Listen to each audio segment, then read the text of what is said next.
बड़े ही सौभाग्य का विषय है और बहुत ही प्रसन्नता की भी बात है कि आप लोग यहाँ पर अपने गुरु आदरणीय सतीश जी के सानिध्य में विद्या अध्ययन करते हो। एक बार मेरे साथ सबसे पहले तो आप जोरदार आवाज में जय घोष करेंगे। भारत माता की, भारत माता की, भारत माता की। बहुत अच्छा। आपके सम्मानीय गुरुजी सतीश जी, मुझे आपसे कहूँ बड़ा अच्छा लगता है। इस तरह से समाज में जब इस तरह के लोग आगे आते हैं, कार्य करते हैं तो बहुत ही अच्छा लगता है। कई बार मैं इनके विषय में सुनती रहती हूँ और कई बार फेसबुक आदि पर भी देखती रहती हूँ। दिन रात परिश्रम करके इनके दिल में एक टीस है। बड़ा अच्छा लगता है। आजकल इतने व्यस्त जीवन में लोग अपने और अपने परिवार के बारे में ही सोचते हैं, उससे हटके सोचने के लिए उनके पास समय नहीं है। लेकिन इन सब के बावजूद भी ये अपना जीवन आप जैसे बच्चों को संस्कारित करने में, उन्हें विद्या अध्ययन के लिए प्रेरित करने में लगाए हुए हैं। इसलिए सबसे पहले मैं आदरणीय भाई सतीश जी का भी बहुत बहुत धन्यवाद करना चाहूँगी।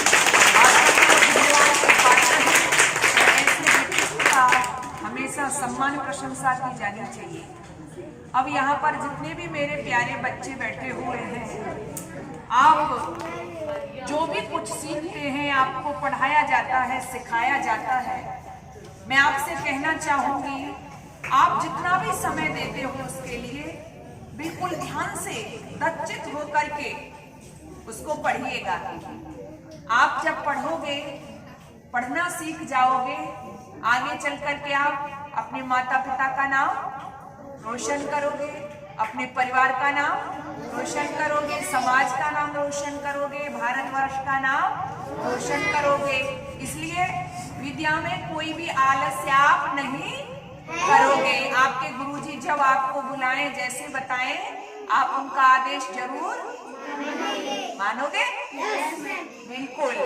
आप जब ऐसा करोगे तो आप एक अच्छे विद्यार्थी बन जाओगे। जब विद्या आपके जीवन में आएगी, वो विद्या को प्राप्त करके आप जीवन के किसी भी मोड़ पर इस तरह से चमकोगे जैसे सूर्य चमकता है।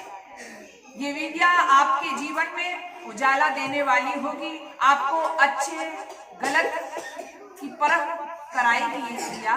इसलिए आप इसको, शिक्षा को, विद्या को अवश्य ही ग्रहण करिएगा। दूसरी बात, आप इस शिक्षा के साथ साथ आपको संस्कारित भी होना है, क्योंकि आजकल हम देखते हैं कि विद्यालयों के माध्यम से बच्चे जा रहे हैं, पढ़ रहे हैं, लिख रहे हैं, लेकिन उनमें वो शिक्षा जिसको कहना चाहिए, शब्द ज्ञान तो आ रहा है, लेकिन शब्द ज्ञान के साथ साथ जो संस्कार होने चाहिए थे वो उनसे कोसों दूर चले गए हैं। इसलिए आपको यहाँ पर शिक्षा भी प्राप्त करनी है और अपने संस्कारों को भी समझना है। हमारे संस्कार क्या हैं? सबसे पहले जब आप अपने गुरुजी के पास में आते हो तो गुरुजी को नमस्ते करते हो आकर के। बहुत अच्छा। गुरुजी से अभिवादन करिएगा, नमस्ते करिएगा। और जब अपने घर से आते हो तो अपने माता पिता को नमस्ते करते हो। बहुत अच्छा। ऐसा करने से क्या होता है पता है आपको? क्या होता है बताइए? जब आप नमस्ते करते हो तो बड़े लोग क्या करते हैं? आपको आशीर्वाद देते हैं। शाबाश। क्या करते हैं? आशीर्वाद देते हैं। और बड़ों का आशीर्वाद हमको प्राप्त करना चाहिए। ये जब आप अभिवादन करोगे, नमस्कार करोगे, नमस्ते करोगे, वो आपको आशीर्वाद देंगे। आपके माता पिता, गुरुजन, बड़े लोग जितने भी हैं, कोई भी बड़ा आपको मिलता है, नमस्ते करिएगा। इससे क्या क्या बढ़ता है? और विद्यार्थी हो, अभिवादन शीलस्य नित्यं वृद्धोपसेविन चत्वार तस्य वर्धन्ते। अब गिनना क्या क्या बढ़ता है? जो अभिवादन करते हैं, नमस्ते करते हैं, उनका क्या क्या बढ़ता है? आयु, विद्या, विद्या, यश और बल। इसलिए आयु हम चाहते हैं, लंबा जीना चाहता है हर व्यक्ति, है ना। आयु, विद्या, विद्या के लिए आप आते ही हो। आयु, विद्या, यश, यश हमारी कीर्ति चारों ओर फैल जाए, है ना, सब हमको पहचानने लग जाए। इसलिए ये किससे होगा? अभिवादन करने से, और बल भी बढ़ता है। इसलिए इसमें कोई पैसा थोड़े ही लगता है, क्यों प्यारे बच्चों? जब आप नमस्ते करोगे पैसा खर्च होता है? नहीं होता। तो आप करते हो, और जो नहीं करते हैं वो जरूर आज से क्या करेंगे? नमस्ते करेंगे। और दूसरा, आप जब प्रातःकाल उठते हो सबसे पहले उस ईश्वर को याद करते हो? करते हो? क्रिया करो। क्यों? क्योंकि उस ईश्वर की कृपा से ही आपने इस दुनिया में जन्म लिया है, मानव का शरीर आपको मिला है, इसलिए उसका भी धन्यवाद आपको करना चाहिए। तो सबसे पहले जब आप उठो तो जैसे ही आपकी आंख खुलती है, आप सबसे पहले उस प्रभु का स्मरण करो। ओम नाम बोलो एक बार, ओम। 2 बार, 3 बार, 4 बार, जितनी बार आप बोल सकते हैं। पालती मार के बैठो सब लोग, स्मरण करो। उसके बाद में बहुत अच्छा, उसके बाद में बस उसके बाद में नमस्कार करिएगा, नमस्ते करिएगा अपने माता पिता के पैर छू करके। फिर आप अपने विद्यालय में आते हैं, गुरुजी से अभिवादन करिएगा। और एक और बात मैं आपसे कहना चाहूंगी, कई बार हम घर में क्या करते हैं, बच्चे खेलते हैं, है ना, आप भी खेलते हैं। तो जब आप खेलते हैं, खेलना चाहिए। आप पढ़ते हैं, पढ़ने के समय पर पढ़ना चाहिए, और खेलने के समय पर खेलना चाहिए। Work while you work, play while you play. खेलने के समय पर खेलो, काम करने के समय पर काम करो। अच्छी आदत होनी चाहिए। लेकिन जब आप खेलते हो और आपकी माता जी, आपके पिताजी कहते हैं अब खेल का समय पूरा हो गया बेटा, अब बैठ करके पढ़ाई करिएगा, तो आपका मन नहीं करता ना? है? करता है? नहीं करता। कई बार करता है और खेल ले। तो माता पिता जो बड़े होते हैं ना, वो हमसे क्या अच्छी बात करते हैं, हमको अच्छी सलाह देते हैं। तो इसलिए उनकी सलाह मानिएगा, खेलने के समय पर खेलिएगा और पढ़ने के समय पर पढ़िएगा। यानी हर कार्य को अपने को समय पर करिएगा। जो समय की कद्र करते हैं बच्चे, जो समय को जानते हैं, वो समय उनको एक दिन बहुत महान बना देता है। और जो आलस्य में पड़े रहते हैं, है ना, या तो पढ़े ही जा रहे हैं, या खेले ही जा रहे हैं, या सोए ही जा रहे हैं, या खाए ही जा रहे हैं, है ना, ऐसे बच्चे आगे बढ़ेंगे कभी? बोलो, नहीं बढ़ेंगे ना। आपको आगे बढ़ना है ना, दुनिया का एक सबसे महान व्यक्ति बनना है ना। इसके लिए क्या करोगे? आप अपने से बड़ों का आशीर्वाद प्राप्त करोगे, और मन लगा करके एकाग्रता के साथ पढ़ाई करोगे, और पढ़ाई में मेहनत भी बोलो करोगे ना। मेहनत करोगे। समझ में नहीं आता बार बार पूछिएगा, मेहनत जरूर करिएगा। जो मेहनती नहीं होते हैं अच्छे मार्क्स नहीं आते, है ना, क्लास में वो प्रथम नहीं आते, अपनी कक्षा में प्रथम नहीं आते। इसलिए मेहनत बहुत करिएगा। जो मेहनत का पसीना आता है ना, वो एक दिन बहुत आगे ले जाता है। जिनके माथे पर मेहनत का नहीं छलकता मीठ पसीना, काम छोड़ जो बनकर चाहे इस दुनिया के अंदर जीना, उसे धरती का भार कहेंगे, एक नहीं 100 बार कहेंगे। जो रिश्वत ले, टैक्स चुराए, काले धन से भरे तिजोरी, घर की पूंजी बाहर भेजे, चुपके चुपके चोरी चोरी, चोरों का सरदार कहेंगे, एक नहीं 100 बार कहेंगे।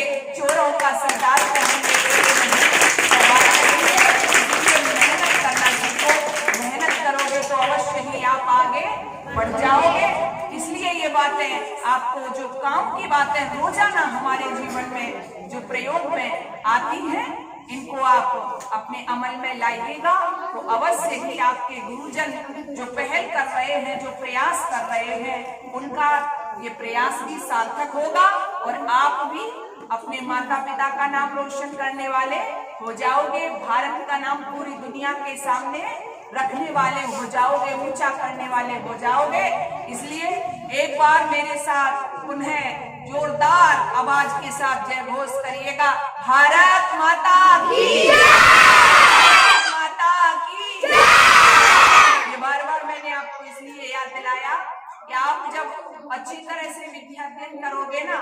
सही गलत का फर्क भी समझोगे तो आप अपने माता पिता की सेवा करने वाले भी बनोगे, यानी आप मातृ पितृ भक्त भी बनोगे और साथ ही साथ आप देशभक्त भी बनोगे।